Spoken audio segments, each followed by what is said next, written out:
Yo, what's up everyone? Welcome back to the channel. My name is Heinzel, and today was the final day of the Vanguard beta. It is now officially offline. The beta was supposed to end a few days ago, but it actually ended up getting extended, which is cool. So I got a lot of playtime in on this beta.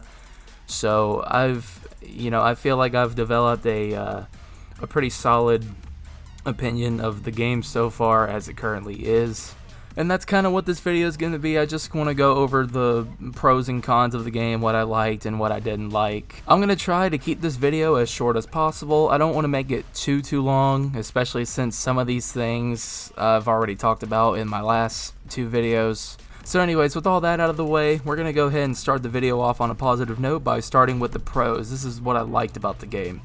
So obviously the graphics look pretty good if you're on next gen console or PC, that is. If you're on last gen, aka the PS4 or the Xbox One, that's a completely different story. We'll talk about that in the cons. The gunplay feels good, the movement feels good. I've said all these things before. You know, it's running off the Modern Warfare engine, which is the best engine that the COD franchise has had. So, you know, everything feels pretty solid. The kill streaks that we've seen so far that they had in the beta are all pretty good. I had a chance to try all of them out. The only one I didn't really like that much was probably the War Machine. I feel like that could use maybe a slight buff because I felt like I was getting hit markers with it. And I don't really like how you call in the Mortar Strike. I wish you could just pull out like a mini-map of some sort, just like you literally could in every other COD game, to call in a Mortar Strike and just select, like, you know, the one dot or the three dots on the map. But in this game you have to like throw down a mine. So anyway, I don't really like that, but other than that, the streaks are good, they're powerful. I got a chance to play a little bit of Search and Destroy, and Search and Destroy in this game plays really solid. It's pretty similar to Modern Warfare. I mean, Modern Warfare in my opinion was a really good S&D game, and this game is no different. And it's even better because they even have like the assault and blitz combat pacing for S&D. Now, I didn't get a chance to try out Blitz Search and Destroy, but from what I heard, it sounds like it's a pretty fun time. So hopefully they still have that in the full game. Speaking of Blitz, Blitz is probably my favorite combat pacing in this game. 6v6 is, you know, fun on 2 maps out of the 4 that we had, but Blitz and Assault are just really where it's at. You know, it's really high action, really high intensity. It's a lot of fun. And it's definitely, Blitz is going to be my go-to, especially when I'm grinding camos in this game. There was a new game mode called Patrol, which, if you guys don't know what Patrol is, it's basically hardpoint, except the point just keeps moving around the map on a set path continuously, like it never stops. I do enjoy the game mode overall, and it can be a lot of fun, especially in Blitz. But I do want to say that I really hope we see regular hardpoint in the game along with Patrol. I just prefer regular hardpoint a little bit more. And plus, one other thing about Patrol is that seems to be the game mode where the spawns are most broken. So I'm going to talk about maps for a minute, and I'm going to put this kind of in between pros and cons because I have very mixed feelings about them. On one hand, on a good note, you have Hotel Royal and Eagle's Nest, which they're not great maps, but they're decent. They were the only 2 maps that played even relatively good for 6v6. The other 2 maps were not made for 6v6 at all. My one complaint about both of these maps, and this is something that they both have in common, is that the middle inside sections of both of these maps, so like the building in Eagle's Nest and inside the hotel in Hotel Royal, the centers have way too much clutter in them. There's way too many doors and windows and rooms and nooks and crannies and just like way too much stuff to like look at, like literal like clutter. Like the players it's bad for visibility because the players just blend in. And then the centers just feel like fucking ant farms, and it just doesn't have good flow. And you know, you constantly feel like you're getting shot in the back or from the side, and I just don't like that kind of design. Other than that, the maps are okay. Like I said, they're not great, mainly because of the issue I just talked about, but they are decent. You know, I'm glad we have at least 2 maps that play good for traditional 6v6, but I seriously hope that we have some better 6v6 maps in the full game. Now on to the bad side of the maps, and I've already talked about this in my last 2 videos, so I'm not going to spend too much time on it, but basically, Red Star is awful, and You know, it's like the Gustav Cannon of this game. It's the Piccadilly equivalent of this game. I just absolutely hate it. The only way that this map is even remotely fun is in Blitz, which can be up to 24v24 depending on what game mode you're playing. Gavutu or Gavutu, I don't know how the fuck you say it, I'm sorry. But that map is, like, it's not awful, but it's not decent. I would put it, you know, average, below average. The only, once again, this map only really plays good for assault or blitz pacing. 6v6 on both of these maps is absolutely chalked. Once again, too many camping spots, especially the fucking boat where the B flag is in Dom. Yeah, it just doesn't have good flow to me. Everyone just wants to camp in that one spot. It's a very annoying experience. So yeah, that's all I really wanted to say about the maps, and now we're going to move on to the cons of this game, because there are some glaring issues with this game. Alright, I'm sorry, that was a really bad joke. But seriously, the sun needs to be nerfed. Matter of fact, I think this is something that they've already said that they're looking at. They put out a little blog today. I'll go ahead and put it up on screen right now. But there are a few things that they're already aware of. One of them being the audio. I touched on this in my last video, but the audio needs to be fixed in this game. You can't really hear anything at all, and I don't know if this was on purpose or if it's just bugged. But like everything just sounds muffled. You literally, you know, someone could be running, shooting literally right next to you, and you can barely hear anything. So hopefully the audio is in a good place when the game comes out. They also mentioned that they were looking at visibility, which in this game is still pretty rough. In my opinion, it was just kind of hard to see people. I don't know if that's just my eyes being bad, but I've seen a lot of other people say it as well. It's just kind of hard to see people in this game. They actually did make some progress in improving the visibility in Weekend 2 as compared to Weekend 1. One thing that they actually did was apparently when you shoot your gun, there's like blurriness and distortion effects while you're shooting. I don't know if any of you guys noticed that, but I definitely did during the first weekend.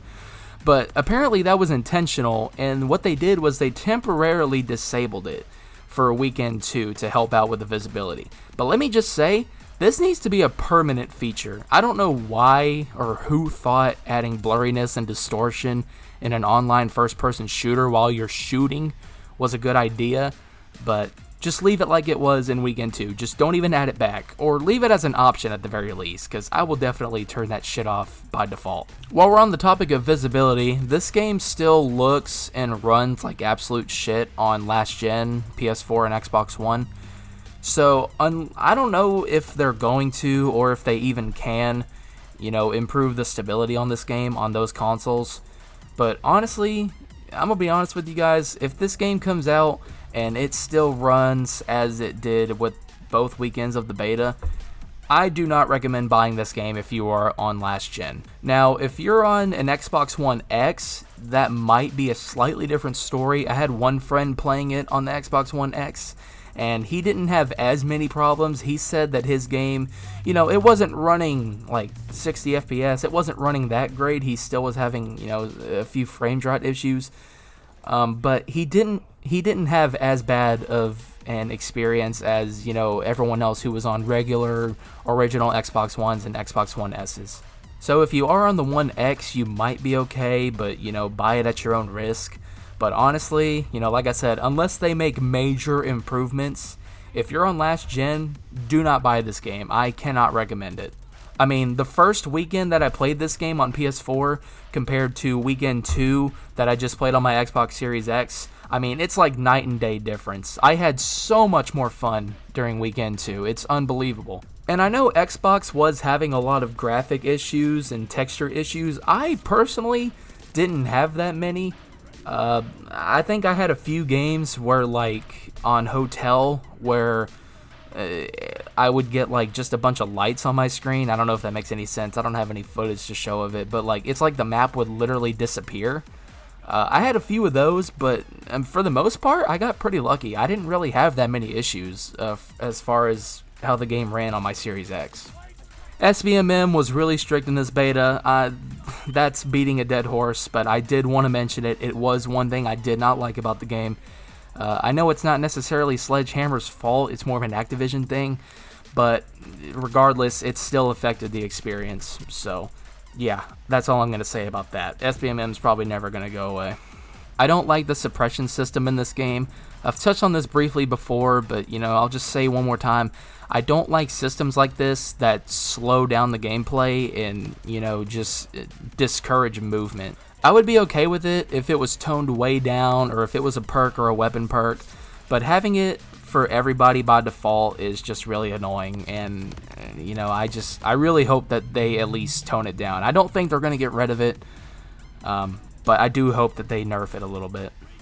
So the last major issue I want to talk about is the time to kill in this game. It feels really inconsistent at times, and I could be wrong, but I think it has to do a lot with the headshot multiplier in this game. Now, don't get me wrong, I think there should be a small headshot multiplier, and you should be rewarded for that, but as they have it right now, it is way too high, and sometimes you feel like you're melting people with 2 or 3 bullets in your gun. And then other times, it almost feels like you put like a quarter or a half of your clip into someone and they don't die and they just melt you. So yeah, hopefully they plan on reducing that. And I think there's even like weapon perks and weapon attachments that increase your like headshot multiplier like hitbox area. I don't know exactly how it works, but something like that. If that's the case, that's going to be even more busted when the game comes out. So hopefully they take steps to combat this, because as it is right now, the TTK is just way too inconsistent. I don't know if anyone else noticed this, but the counter spy plane in this game lasts way too long. Like normally in older CODs it lasts like maybe 30-40 seconds. In this game I think it literally lasts like a minute or a minute and a half, maybe even 2 minutes. That's sure as hell what it feels like. I don't know, and especially if you have like a whole enemy team just running, the whole team running nothing but counter spy plane, and they're just taking turns calling it in one after another after another. It's very annoying going half the game without your radar.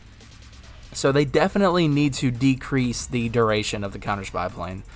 I don't really like having no factions. Like, it's pretty much just Team A versus Team B in this game, so everyone can just use the exact same operators at all times.